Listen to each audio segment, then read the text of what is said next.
Assalamualaikum warahmatullahi wabarakatuh. Innal hamdalillah nahmaduhu wa nasta'inuhu wa nastaghfiruh wa na'udzu billahi min shururi anfusina wa min sayyiati a'malina.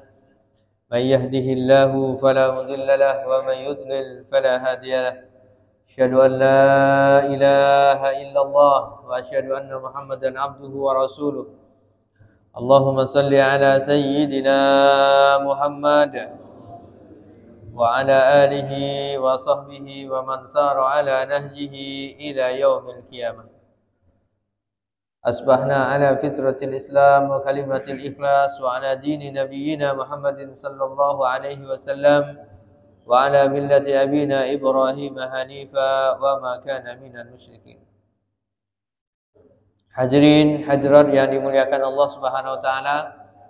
Alhamdulillah wa syukurillah, pada subuh yang cerah ini Allah Subhanahu wa taala berkenan memberikan kesempatan pada kita bisa melaksanakan sholat subuh secara berjamaah. Dilanjutkan dengan mengikuti kajian tafsir. Semoga hadirnya kita di majlis ini senantiasa diberkahi dan dimuliakan oleh Allah Subhanahu wa taala. Mari kita mulai kajian kita bersama-sama membaca Ummul Kitab. Ana hadhihi niyya wa ala kulli niyatin shalihah. Al-Fatihah. A'udzubillahi minasyaitonir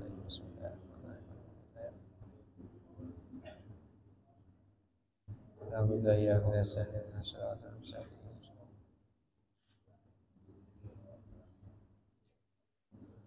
Bismillahirrahmanirrahim.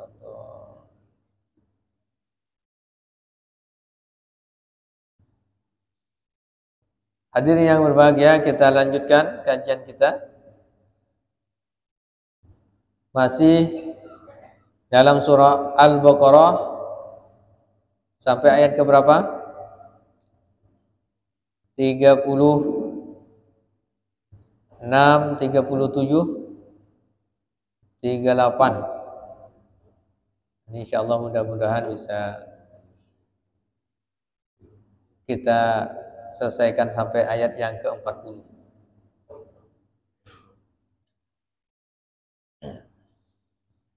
Bismillahirrahmanirrahim.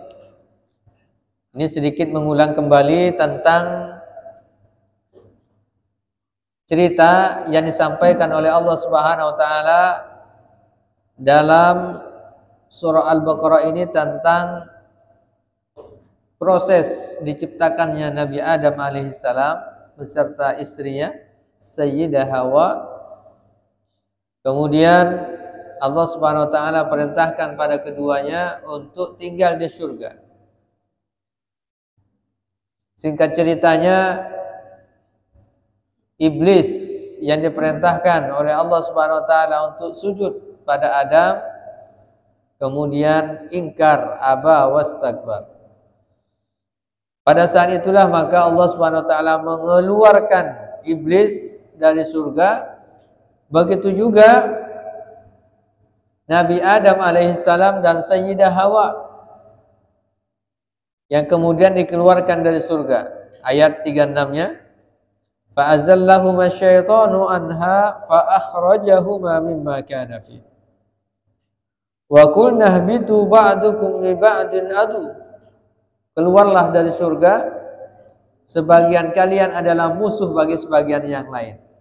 Ini sudah diproklamirkan oleh Allah Subhanahu wa taala bahwa Nabi Adam dan keturunannya itu pasti bermusuhan dengan iblis dan bala tentaranya. Nah, bagi yang tidak menjadikannya musuh, dalam ayat yang lain dikatakan inna syaitana lakum aduwan fattakhidhuhu aduwa, bahwa syaitan ini adalah musuh bagi kalian, maka jadikan dia musuh. Nah, banyak orang sekarang ini bermesraan dengan iblis, ikuti langkah-langkah syaitan.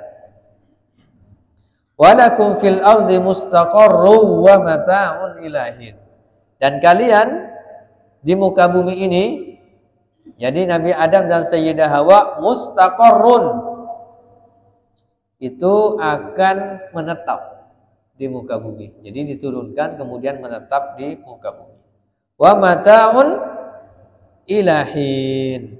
Nah, pada saat itu maka umur Nabi Adam alaihissalam begitu juga dengan Sayyidah Hawa itu dibatasi. Ya, umurnya dibatasi sampai pada waktu yang telah ditentukan, berbeda dengan ya umurnya dari iblis yang minta ditangguhkan. Nah, berapa umur Nabi Adam alaihissalam? Ini yang kemudian wallahu a'lam bishawab. Umurnya kira-kira berapa tahun? Yang tidak ada penjelasan secara jelas berapa umur pastinya gitu. Yang jelas panjang. Yang jelas panjang. Nah, kalau postur tubuh dari Nabi Adam alaihissalam itu digambarkan dalam hadis.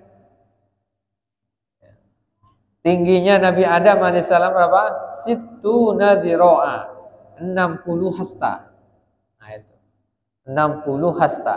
Satu hasta ini dari sini sampai sini. Dari ujung jari tangan sampai siku. Ini satu hasta. Ini pun tergantung hastanya siapa. Nah, tergantung. Bisa jadi sekitar meteran. 60 hasta. Tingginya Nabi Adam alaihissalam. Begitu juga lah tingginya Sayyidah Hawa, Siti Hawa segitu.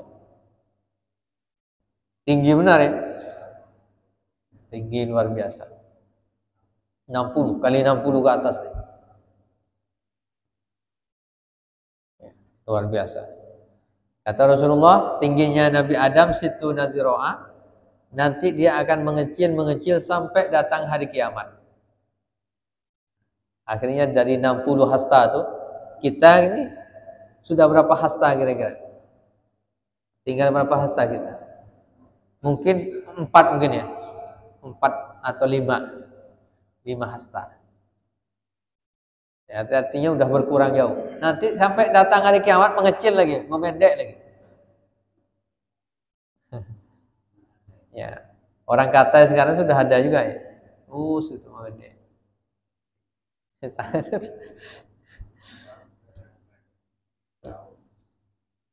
Nah, jadi tinggi asalnya itu ya 60 hasta. Nanti ketika meninggal dunia masuk surga, kembali semua manusia itu masuk ke dalam surga, kembali ke normal sama seperti tingginya Nabi Adam, 60 hasta. Jadi nanti kita yang masuk surga, insya Allah ya masuk surga. Nah, jadi tingginya sama dengan tingginya Nabi Adam. Nah, disitulah kita akan merasakan bagaimana punya tubuh yang tinggi di surga lagi kan. Masya Allah. Maka kekuatan penduduk surga itu sama, 1:100. 100 orang di dunia sama seperti satu orang di akhirat, di surga sama seperti 100 orang di dunia. Kekuatannya makan, minum kan gitu kan. 60 hasta, tinggi. Jadi bagi yang punya badan tidak terlalu tinggi, jangan khawatir. Walaupun di dunia tak bisa tinggi, insya Allah ya, nanti di surga bisa tinggi. Tak perlu lagi pakai bergelantungan, datang ya melatih diri. Paling nambahnya 2 cm. 2 cm, 3 cm biasa. Nah, ini kondisi Nabi Adam alaihissalam. Fatalaqqa Adamu min rabbih kalimatin fataba alaihi. Ketika dikeluarkan, maka kemudian fatalaqqa Adamu, Nabi Adam alaihissalam menerima beberapa kalimat syariat dari Allah Subhanahu wa taala, lalu kemudian beliau bertaubat. Jadi Nabi Adam alaihissalam ini bertaubat setelah dikeluarkan. Ini berarti berdosa, melakukan kesalahan, maka kemudian bertaubat. Fataba alaihi, maka Allah mengabulkan taubatnya, menerima taubatnya. Innahu huwat tawwabur rahim. Sesungguhnya Allah Subhanahu wa taala Maha Pengampun, Ar-Rahim, Maha kasih sayang, Maha menyayangi. Nah, kalau kita lihat nih antara Nabi Adam alaihissalam dengan iblis, bagaimana respon iblis ketika diusir dari surga? Apa yang dilakukan? Dia menentang Allah Subhanahu wa taala. Ya kan? Lalu apa? Dia muncul rasa dengki, iri itu dalam hatinya. Maka kemudian irinya dengan Nabi Adam alaihissalam. Maka dia minta ditangguhkan umur setelah dikeluarkan tuh, minta ditangguhkan umur untuk menggoda anak cucu Nabi Adam alaihissalam supaya tidak lurus dalam agamanya, supaya mereka ikut bersama iblis masuk ke dalam neraka. Jadi dikeluarkan ini, kenapa dikeluarkan? Ini gara-gara Adam, kan gitu ya bahasa kita. Nah, gara-gara Adam nih saya dikeluarkan dari surga. Lalu kemudian apa? Ini kemudian minta, responnya begitu, bukan malah bertaubat kepada Allah. Menyalahkan siapa? Nabi Adam alaihissalam. Akhirnya saya akan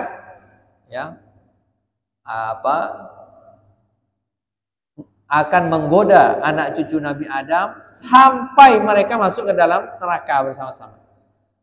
Akan dibelokkan dari jalan yang lurus. Bagaimana sebaliknya respon dari Nabi Adam alaihissalam ketika dikeluarkan dari surga? Nah, dia kemudian bertaubat. Dalam ayat yang lain disebutkan apa doa yang disampaikan, dipanjatkan oleh Nabi Adam alaihissalam. Doanya sering kita hafal. Rabbana zalamna anfusana.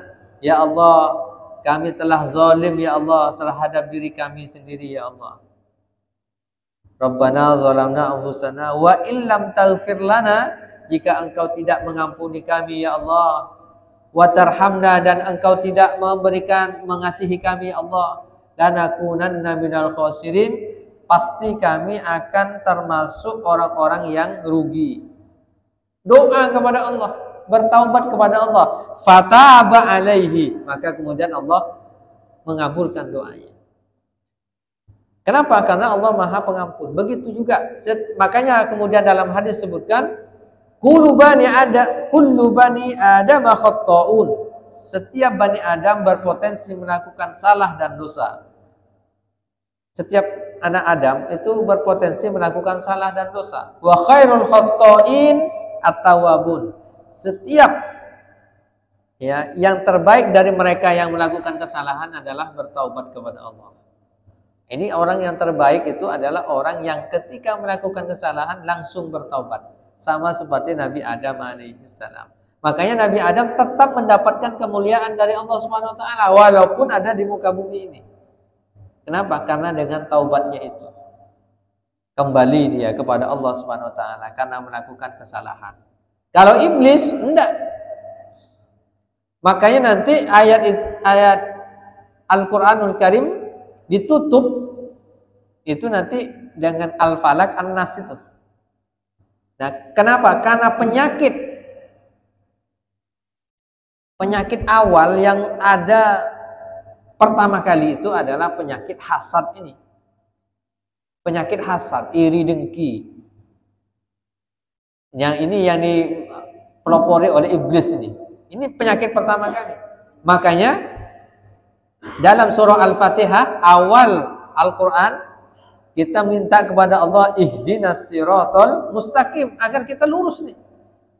Tidak digoda-goda oleh syaitan. Diawali dengan a'udzubillahi minasyaitonir rajim. Aku berlindung kepadamu ya Allah minasyaiton, dari syaitan ar-rajim, yang terkutuk. Kita minta perlindungan. Nah, di akhir Al-Qur'an qul a'udzu birabbil falaq, qul a'udzu birabbin nas. Kenapa? Karena banyak Di situ ada iri dengki orang itu. Qul a'udzu binnas malikin nas ilahin nas min syarril waswasil khannas. Tujuan syaitan alladzi yuwaswisu fi sudurin nas minal jinnati wan nas. Kalau al-falaknya itu ghasikin idza hasad. Qul a'udzu bil falak min syarri ma khalaq wa min syarri ghasikin idza waqab wa min syarri naffatsati fil 'uqad wa min syarri hasidin idza hasad. Nah, kita berlindung kepada Allah dari apa? Dari sihir, kan itu ya. Kemudian dari hasid, orang yang iri dengki. Karena penyakit ini bahaya. Kalau udah ada penyakit iri dengki, wah ini sulit untuk diobati kadang itu. Nah, udah mulai kotor itu iri dengki itu. Itu tak enak tidur juga itu. Sama dengan iblis, tak tidur untuk menggoda manusia. Nah, kembali tadi respon dari dua makhluk Allah Subhanahu wa taala ini. Kalau iblis dikeluarkan langsung, dia menyalahkan Nabi Adam. Nah, kalau ya, Nabi Adam malah menyalahkan diri sendiri. Maka ketika hikmah pelajarannya, kalau kita merespon suatu keadaan, suatu masalah, seharusnya yang kita ambil apa? Responnya? Respon yang sama seperti Nabi Adam. Ngoreksi diri sendiri, bukan ngoreksi orang lain. Seharusnya begitu ya.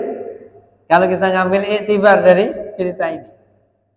Kalau misalnya nih ada orang sakit gitu. Sakit misalnya. Ya, sakitnya apa? Ini terkadang itu penyakitnya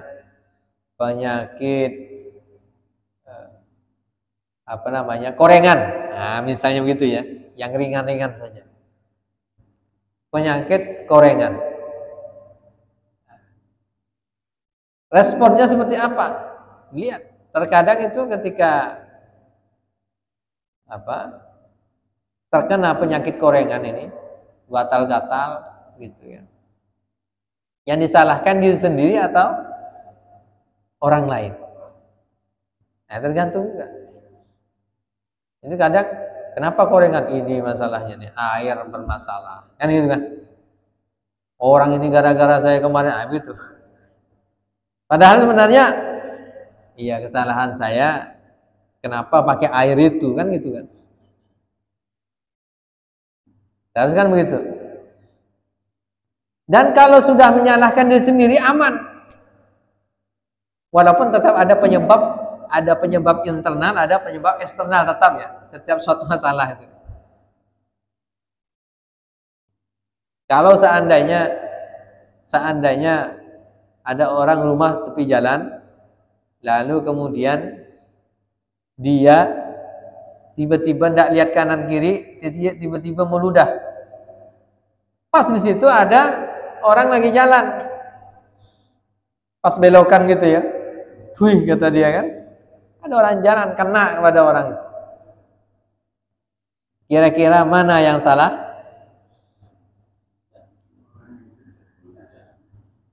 Yang meludah ya. Jadi nanti dilihat nih. Kalau masing-masing sebenarnya mencari pembenaran, pasti benar semua itu atau pasti salah semua. Satu, bagi orang yang meludah, kata orang yang berjalan, kenapa tidak lihat-lihat? Kan gitu kan? Meludah tidak lihat-lihat. Ada orang lewat malah meludah. Salahkan kan? Manas tidak orang yang ini? Manas juga, terus gitu. Kata orang yang ini, kenapa tidak lihat-lihat juga jalan? Seharusnya berhenti dulu. Ada orang meludah kan gitu kan? Ini bisa cekcok tuh. Bagaimana? Ini respon pertama. Respon kedua, bagaimana kalau seandainya masing-masing ini introspeksi diri? Saya ini salah. kenapa saya ini ketika mau meludah tidak lihat-lihat. Dan ini kan ke tempat jalan umum. Berarti saya ini salah, mohon maaf. Kan gitu kan? Nah, bagi orang yang jalan juga sama. Saya salah juga ini. Kenapa saya jalan tidak lihat kanan kanan kiri? Ya, kalau ada orang mau meludah saya berhenti dulu kan? Aman enggak kira-kira? Aman, insyaallah. Nah, kalau saling menyalahkan pasti udah rusuh dah. Nah, itu. Ini respon. Ya, jadi awalnya bagaimana ketika mendapatkan situasi kondisi, pertama kita kembali pada diri sendiri dulu. Setelah itu baru mencari akar masalahnya dari mana nih, gitu. Pertama kembalikan pada diri sendiri. Dan ternyata begitu juga. Jadi orang yang biasa terapi jiwa itu diantaranya ya, kalau kita biasa menyalahkan diri kita, bukan menyalahkan ya Pak, mengintrospeksi diri kita. Ya selalu merasa Rabbana zalamna anfusana wa illam taghfir lana wa tarhamna lanakunanna minal khasirin. Maka ya ikatan-ikatan penyakit-penyakit yang ada dalam diri kita, pikiran kita itu akan hilang insyaallah. Nah gitu. Itu ya, bagi kita yang bisa mengendalikan kan gitu hati dan perasaan. Nah, ini mengambil hikmah pelajaran dari Nabi Adam alaihissalam. Kondisi kita dalam bermasyarakat juga sama. Harus semuanya itu kembali pada diri masing-masing dulu gitu. Bahkan sampai bernegara kan gitu ya. Ya rakyat ya harus introspeksi diri juga kan. Ya kan, introspeksi.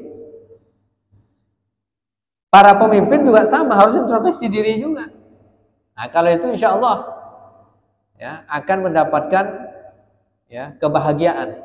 Introspeksi diri, bertaubat kepada Allah, kemudian memperbaiki, kan gitu kan? Masyarakat juga sama, tidak hanya menuntut kan gitu kan? Introspeksi diri, kemudian apa? Memperbaiki. Nah, gitu. Jadi semuanya insya Allah akan aman damai, kan gitu kan? Ini yang dicontohkan oleh Nabi Adam alaihissalam. Ayat 38. Qul nahbitu minha jami'a fa imma ya'tiyannakum minni huda faman tabi'a hudaya fala khaufun alaihim wala hum yahzanun. Turunlah kamu semua dari surga, kemudian jika datang petunjukku kepadamu, maka barang siapa yang mengikuti petunjukku, niscaya tidak ada kekhawatiran atas mereka dan tidak pula mereka bersedih hati. Jadi ketika Allah turunkan Nabi Adam alaihissalam dan Sayyidah Hawa, maka kemudian Allah tetap memberikan petunjuk. Allah dengan Maha Rahman dan Rahimnya. Begitu juga kita melakukan salah dan dosa, dosa masa lalu atau ya dosa sekarang ini, ya, maka kita bertaubat kepada Allah, maka masih ada petunjuk. Faman tabi'a hudaya, siapa yang mengikuti petunjukku. Petunjuk kalau kita ini adalah petunjuk Allah.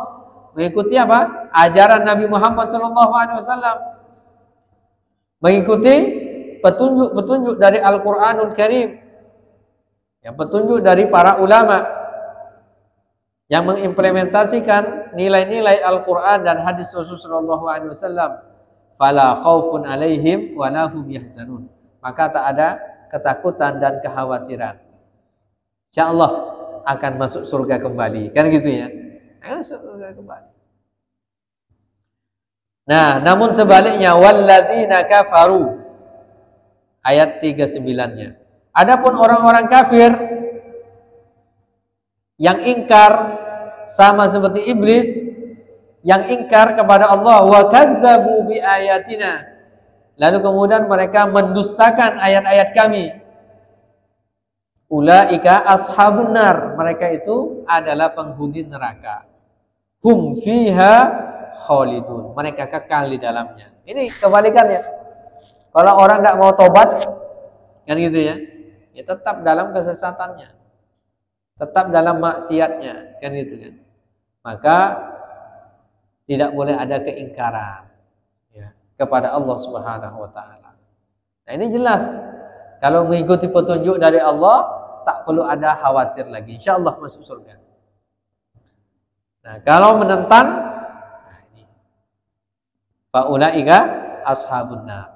Apalagi kafir kan, tak mau beriman kepada Allah Subhanahu wa taala. Ayat 40-nya. Ya Bani Adamah. Nah, ini cerita tentang ini selesai. Nabi Adam alaihissalam.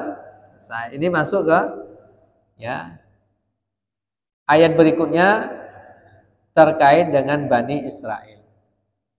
Ya Bani Israel, wahai Bani Israel, uzkuru, ingatlah nikmatku allati an'amtu alaikum, yang telah aku berikan nikmat kepada kalian. Wa aufu bi ahdi ufi bi ahdikum wa iyaya farhabun. Dan penuhi janjiku padamu, dan hanya kepadakulah kamu harus takut dan tunduk. Nah, singkat ceritanya kan, ketika diturunkan ke bumi, ini kemudian Nabi Adam dengan Sayyidah Hawa punya anak keturunan. Nah, di antara anak keturunan itu ada ya Bani Israel. Nah, bagaimana silsilah Bani Israel itu? Nah, itu ya. Kita tahu bersama Israel, nama Israel pertama kali itu adalah nama lain dari Nabi Yakub alaihi salam. Israel itu. Ya, Israel nama lain dari Nabi Yakub alaihi salam. Kalau disebut Bani Israel berarti anak keturunan Nabi Yakub alaihi salam. Silsilahnya gimana? Kan gitu ya. Nah, sedikit kita mengenal ya Bani Israel, keturunan Nabi Yakub alaihissalam. Nabi Yakub ini dari mana? Kita tahu silsilah Bani Israel ini bermula dari Nabiullah Ibrahim alaihissalam. Nabiullah Ibrahim. Yang kemudian Nabiullah Ibrahim hijrah bersama pengikutnya ke Mesir. Ya, maka selama hidupnya Nabi Ibrahim punya dua istri. Punya dua istri Nabi Ibrahim. Satu siapa namanya? Sayyidah Hajar. Kemudian apa? Sarah yang kedua. Singkat ceritanya begitu. Nah, nanti itu Idul Adha itu biasanya nanti dibahas tuh. Nah, Nabiullah Ibrahim. Ya. Dari Sayyidah Hajar, Siti Hajar dapat anak namanya siapa? Ismail alaihissalam. Sedangkan dari Sayyidah Sarah beliau punya anak lagi. Siapa? Namanya Ishak. Nah, ini nanti Ismail. Nah, dari situ maka nanti ada keturunan dari Ishak, kemudian keturunan dari Ismail. Nah, kemudian Nabi Ibrahim alaihissalam wafat. Beliau meninggalkan siapa? Nabi Ismail alaihissalam. Ya. Kemudian juga Nabi Ismail, ya, Nabi Ismail dan Nabi Ishak. Ya. Kalau Nabi Ismail di Hijaz, kemudian nah, Nabi Ishak ini di Kan'an, nah, Mesir. Lalu kemudian Nabi Ishak memiliki 2 putra. Nah, Nabi Ishak ini punya 2 anak yang bernama Esau dan Yakub alaihi salam. Nah, gitu. Lalu kemudian Nabi Yakub bagaimana? Nah, dari situ Nabi Yakub ini memiliki 4 orang istri. Nah, Nabi Yakub punya 4 orang istri. Nah, 4 orang istri ini beliau memiliki 12 anak. Nah, dari 14 ya. Dari 4 orang istri punya 12 keturunan. Nah, rinciannya dari istri pertama namanya Laya, Sayyidah Laya, merupakan anak sulung dari paman Nabi Yakub alaihi salam. Nah, dari beliau ini dapat 6 orang anak dari Yakub. Siapa namanya? Raubin, Syamun, Lawai, Yahuda, Yasaki dan Zabulun. Nah, ini namanya agak-agak aneh. Yang kedua dari istrinya Rahil. Ya. Nah, istri ini Sayyidah Rahil ini yang kemudian agak disayang, lebih disayang dari 4 orang istri. Ya. Nah, dari Rahil ini Nabi Yakub dikaruniai 2 orang anak. Namanya apa?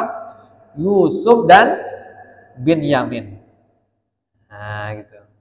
Yusuf dan Binyamin. Ya, nanti ceritanya nanti Nabi Yusuf dan seterusnya itu. Kemudian yang ketiga, Zalfah. Dari Sayyidah Zalfah, merupakan budak dari Laya. Kemudian Nabi Yakub alaihissalam memiliki 2 keturunan, yaitu Jad dan Asir. Jad dan Asir. Kemudian istri yang keempat namanya Sayyidah Balha. Ya, budak juga dari Rahil, memiliki 2 orang anak yang namanya Dan dan Naftali. Namanya bahasa Ibrani. Nah, dari situlah kemudian berkembang menjadi sangat banyak dan disebut sebagai Bani Israel. Ada 12 tadi itu, lalu berkembang maka disebutlah itu tadi Bani Israel. Ya. Jadi Israel artinya yang ditinggikan oleh Allah. Gitu. Nah, keturunan Nabi Yakub disebut dengan asbat. Nah, kabilah-kabilah pada Bani Israel melahirkan banyak nabi dan rasul. Nah, tadi itu dari jalurnya, makanya nanti ketika jalurnya itu yang mereka tunggu, nah yang menjadi permasalahan nanti antara Yahudi dan Nasrani. Yahudi itu menunggu, nah, itu nabinya itu dari jalurnya jalur Yakub. Nah, ternyata Nabi Muhammad SAW itu dapat jalurnya dari Ismail alaihissalam. Maka nanti muncul kedengkian dan seterusnya itu tak mau beriman. Nah, di situ. Dan mereka mengaku itu adalah keturunan, dikatakan Bani Israel. Nah, itu. Nah, nanti apakah semua Yahudi itu Bani Israel? Enggak juga. Nah, gitu. Apalagi yang sekarang. Ini katakan apa? Bani Israel itu adalah anak keturunan Nabi Yakub alaihissalam. Nah, ini gambaran singkatnya. Nah, kemudian dalam ayat tadi disebutkan, ya Bani Israel, wahai anak keturunan Nabi Yakub alaihissalam, uzkuru, ingatlah nikmati, ya, nikmat yang aku telah berikan, an'amtu alaikum. Jadi jangan sampai, kan gitu ya, jangan sampai Bani Israel ini tak beriman kepada Allah. Kenapa? Ingat silsilah keturunannya itu ya keturunan dari para nabi. Lalu kemudian ingat juga bahwa Allah Subhanahu wa taala ya telah menyelamatkan ya para pendahulu-pendahulunya dari azab Allah Subhanahu wa taala. Nah, tapi kemudian banyak dari Bani Israel ini nanti keturunan dari keturunan itu tak mau beriman kepada Allah. Makanya nanti ya hampir keseluruhan, hampir mayoritas ya para nabi dan rasul itu diturunkan ke Bani Israel. Kenapa? Banyak di antara mereka yang menentang keras terhadap ya, terhadap Islam, terhadap agama Allah Subhanahu wa taala. Bahkan ada di antara mereka yang membunuh ya para nabi dan rasul. Menentang. Ya. Belum lagi nanti kisahnya Nabi Musa alaihissalam kan? Ya. Itu ada di antaranya itu tadi ada yang beriman, ada yang tidak, terus itu anak keturunan. Nah, itu disebut dengan itu tadi Bani Israil. Nah,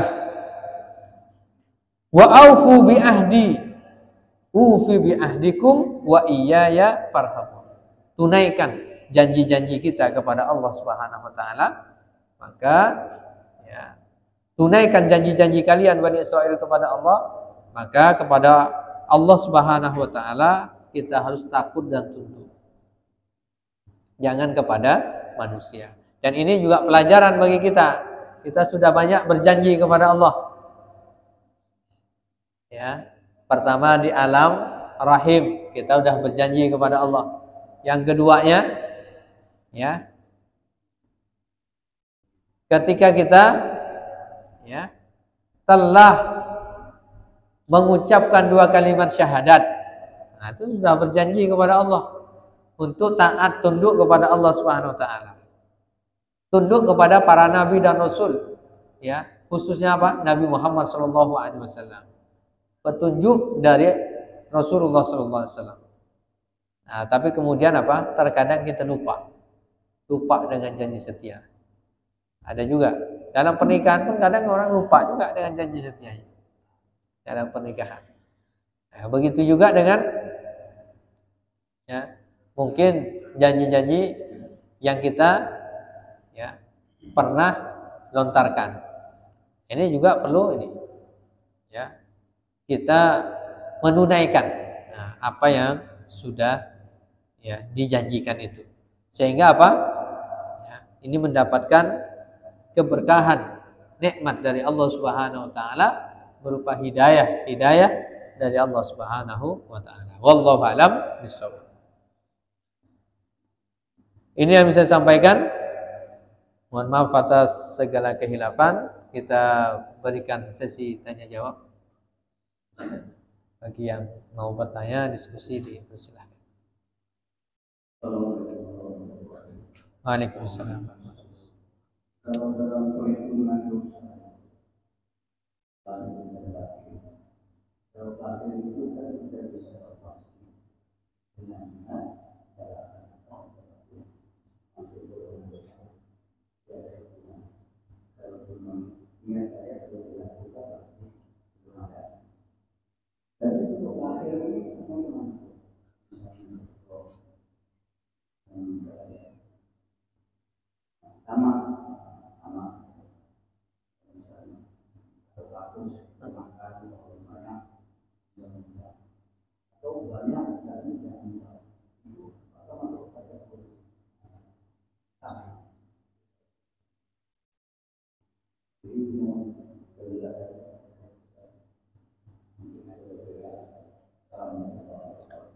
Waalaikumsalam warahmatullahi wabarakatuh. Ya, ya.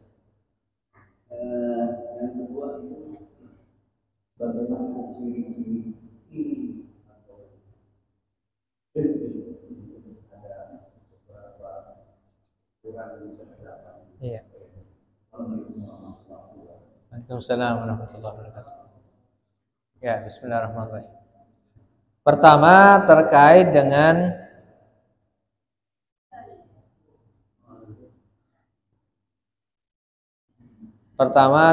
dengan sifat, ya, sifat rakus lah ya. Ya, perhitungan dosa. Kalau perhitungan dosa, yang jelas ditulis dosa itu kalau sudah dikerjakan. Ya. Kalau ada orang niat melakukan kebaikan, itu sudah ditulis pahala tuh. Sudah ditulis pahala, kemudian dikerjakan, tulis lagi pahalanya. Tambah 2. Nah, tapi kalau ada niat jahat, niat maksiat, malaikat udah siap nyatat nih. Rupanya tidak dikerjakan, tidak sempat dikerjakan, tak jadi dikerjakan, tak ditulis. Jadi tak ditulis dosa. Kalau tadi niat kebaikan ditulis kebaikan niatnya. Kalau niat jahat tidak dikerjakan, niatnya tidak ditulis, ya, apalagi tidak dikerjakan, berarti kan tidak ditulis juga. Ya. Ini terkait dengan niat. Kalau secara zahir tadi, jadi rakus ya, rakus, tomak. Jadi kalau rakus itu seseorang itu tidak lagi peduli dengan orang lain. Standarisasinya udah tak peduli lagi dengan orang lain. Rakus untuk dirinya sendiri saja. Itu rakus. Jadi misalnya dikatakan dalam hadis itu, kalau seandainya orang itu sudah punya 1 gunung emas, dia akan terus tak selesai itu dengan 1 gunung emas yang dimilikinya. Dia akan mencari sampai dapat gunung emas yang kedua. Apakah sudah selesai? Tidak juga. Dia akan mencari lagi. Terus gitu. Kurang terus. Itu tamak itu. Tak peduli lagi orang lain. Pokoknya dia tak peduli lagi dengan orang lain. Tamak, rakus. Sampai apa? Sampai selesai kapan dia? Ya, sampai mulutnya disumpal dengan tanah. Maksudnya udah masuk kubur baru lah dia. Nah, orang rakus dia udah tak peduli lagi dengan orang lain. Yang penting dirinya kaya. Nah, kalau contoh tadi orang makan, kalau orang makan ini ya ada ininya. Ada rinciannya kan gitu ya. Kalau orang makan sendiri di rumahnya ya walaupun kenyang sampai muntah ya berarti bukan rakus berarti. Bukan rakus kan milik sendiri kan. Dan mau balas dendam biasanya orang begitu. Jadi karena pas lapar-laparnya, apalagi biasanya orang puasa kan gitu ya, balas dendam belum makan. Kalau di rumah sendiri, milik sendiri, tidak ada rakus. Tapi kalau ada ini rakus dengan orang lain, ya, yang terkait dengan hubungan dengan yang lain, kan misalnya begitu ya, juga bagian dari tamak. Misalnya jatah masing-masing ada jatah, yang punya jatah orang diambilnya. Itu rakus juga. Tapi kalau milik sendiri ya enggak. Nah, nanti masuk ke larangan yang lain itu berlebih-lebihan kan gitu ya kan. Kalau milik sendiri itu dipergunakan berlebih-lebihan, israf, ya itu berlebih-lebihan. Nah, itu. Kemudian ciri-ciri iri. Ada namanya hasad, istilah dalam agama itu ada hasad, ada ghibthah. Sama-sama iri sebenarnya kalau bahasa Indonesianya. Tapi dalam bahasa hadis itu dibedakan. Namanya hasad satu, yang satunya ghibthah. Sama-sama iri. Apa bedanya? Kalau ghibthah ini dibolehkan. Iri yang dibolehkan. Ada iri yang tidak dibolehkan. Ada 2. Iri yang boleh, ada yang tidak boleh. Yang tidak boleh ini apa? Ini hasad. Standarisasi seperti apa? Hasad ini dia iri terhadap nikmat yang ada pada orang lain dan dia berusaha untuk menghilangkan nikmat itu. Nah, itu hasad. Iri. Jadi misalnya nih, si A iri pada tetangganya yang beli banyak perabotan misalnya gitu, atau apa. Dia berusaha gimana supaya perabotan itu rusak kah atau bahkan hilang kah gitu. Itu iri. Itu. Berusaha untuk menghilangkan. Tapi kalau ghibthah ini iri yang dibolehkan. Iri pertama kepada ahli ilmu, ahli takwa, itu boleh. Maksudnya apa? Oh, saya iri sama dia.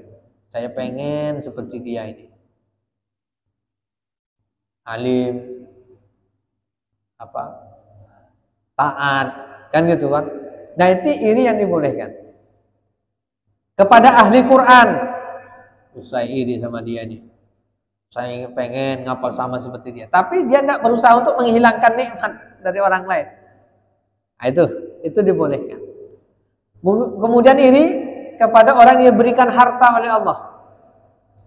Tapi dia berusaha untuk seperti dia. Orang yang ahli sedekah. Oh, saya iri sama dia nih. Saya pengen seperti dia. Saya akan bersedekah mungkin lebih daripada dia. Iri. Nah, iri yang itu dibolehkan. Ghibthah namanya. Nah, tapi kalau saya iri sama dia, berusaha. Nah, dari iri muncul nanti pencurian macam-macam. Dari iri biasanya. Gitu. Ingin merusak. Gitu. Nah, itu Pak ya. Itu standar apa? Iri tadi. Wallahu a'lam bishawab. Silakan jika ada yang lain.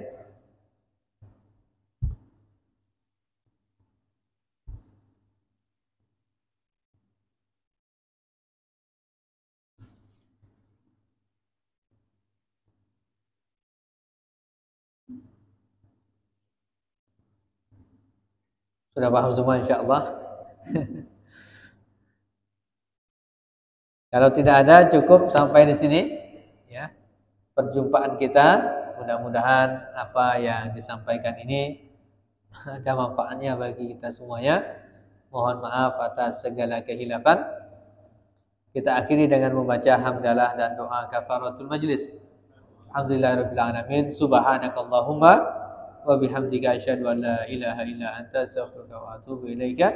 Assalamualaikum warahmatullahi wabarakatuh.